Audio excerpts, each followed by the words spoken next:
V ನೆಟ್ವರ್ಕ್ಗೆ ಈಗ 22 ವರ್ಷಗಳ ಸಂಭ್ರಮ. ವಿ ನೆಟ್ವರ್ಕ್ ಈಗ ಯೂಟ್ಯೂಬ್, ಫೇಸ್ಬುಕ್ ಹಾಗೂ ಇತರ ಸೋಷಿಯಲ್ ಮೀಡಿಯಾಗಳ ಮುಖಾಂತರ ವಿಶ್ವಾದ್ಯಂತ ಪ್ರಸಾರಗೊಳ್ಳುತ್ತಿದೆ.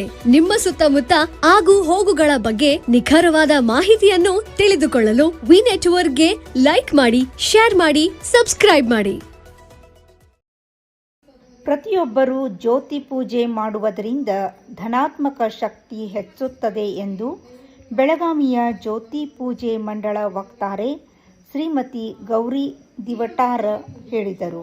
ಹುಕ್ಕೇರಿ ನಗರದ ರವದಿ ಫಾರ್ಮ್ ಹೌಸ್ನಲ್ಲಿ ಆಯೋಜಿಸಿದ ಜ್ಯೋತಿ ಪೂಜೆ ಮತ್ತು ಅದರ ಮಹತ್ವ ಕುರಿತು ಒಂದು ದಿನದ ಕಾರ್ಯಾಗಾರದಲ್ಲಿ ಗೌರಿ ದಿವಟಾರ ಮಾತನಾಡಿ, ವಿಶ್ವದ ಮಹತ್ತರವಾದ 7 ಧರ್ಮಗಳು ಮಡಿಯಾಳ ಕ್ಷೇತ್ರದಲ್ಲಿ ಕಳೆದ 100 ವರ್ಷಗಳಿಂದ ಜ್ಯೋತಿ ಪೂಜೆ ಪ್ರತಿದಿನ ಮಾಡಲಾಗುತ್ತದೆ.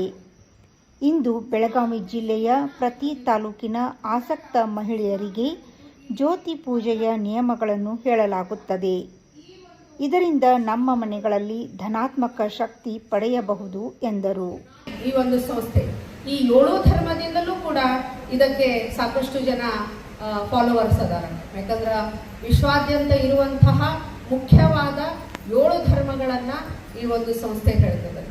ಹೀಗಾಗಿ ಅಲ್ಲಿ ಅಡಿಯಾರ್ ಕ್ಷೇತ್ರದಲ್ಲಿ ಒಂದು ಜ್ಯೋತಿ ಪೂಜೆ ದೇವಾಲಯ ಅಂತನ ಅದರಿ. ಅಲ್ಲೇ ಈ ಜ್ಯೋತಿ ಪೂಜೆಯನ್ನ ಬಿಟ್ರೆ ಬೇರೆ ಯಾವುದೂ ಮಾಡಂಗಿಲ್ಲ. 100 ವರ್ಷದಿಂದಲೂ ಒಂದು ದಿನ ತಪ್ಪಲಾರದೆ ಬೆಳಿಗ್ಗೆ 6 ಗಂಟೆಗೆ ಅಲ್ಲಿ ಜ್ಯೋತಿ ಪೂಜೆ ನಡೀತದೆ. ಇನ್ನೂವರೆಗೂ ಇವತ್ತು ಬೆಳಿಗ್ಗೆ ನಡೆದದ್ರಿ. ಒಂದು ದಿನಾನೂ ಅಲ್ಲಿ ತಪ್ಪುವುದಿಲ್ಲ. ಮಹೇಶ್ವರದವರು, ಆಮೇಲೆ ಬೆಳಗಾವದಿಂದ ಬಂದವರು ಯಾರು ಈ ಸಂಸ್ಥೆಗೆ ಸೇರ್ಕೋತಾರ ಅವರಿಗೆ ನಾವು ಈ ಜ್ಯೋತಿ ಪೂಜೆ ಮಂತ್ರಗಳನ್ನ ಕಲಿಸ್ತೇವೆ. ಅವ್ರು ಎಲ್ಲರೂ ಅಂತಿರ್ತಾರ. ಹೀಗಾಗಿ ಇನ್ವಾಲ್ವ್ಮೆಂಟ್ ಪ್ರತಿಯೊಬ್ಬರದ್ದು ಇರ್ತದ್ರಿ ಇದ್ರೊಳಗೆ. ಹೀಗಾಗಿ ಆ ಒಂದು ಪೂಜೆ ಮಾಡುವಾಗ ಅದೊಂದು ಆಲಯ ಹಾಗೂ ಅಲ್ಲಿಯ ಒಂದು ಧನಾತ್ಮಕ ಶಕ್ತಿ ಹೆಚ್ಚಾಗುವುದನ್ನು ನೀವು ಕಂಡುಕೋಬಹುದು. ಈ ಸಂದರ್ಭದಲ್ಲಿ ಹುಕ್ಕೇರಿ ಜ್ಯೋತಿ ಪೂಜೆ ಸತ್ಸಂಗ ಮಹಾಮಂಡಳದವರಾದ ಮಹಾನಂದ ಪಾಟೀಲ್, ಉಷಾ ರವದಿ, ಮಾಯಕ್ಕ, ಮಹಾದೇವಿ ಪಾಟೀಲ್, ಸಂಕಣ್ಣವರ್, ಬಾಲಕೃಷ್ಣ ಕೋಳೇಕರ್, ವಿಜಯ್ ರವದಿ ಸೇರಿದಂತೆ ಬೆಳಗಾವಿ, ಸಂಕೇಶ್ವರ್, ಹುಕ್ಕೇರಿಯ ಸತ್ಸಂಗ ಮತ್ತು ಪತಂಜಲಿ ಸಮಿತಿಯ ಸರ್ವ ಸದಸ್ಯರು ಉಪಸ್ಥಿತರಿದ್ದರು.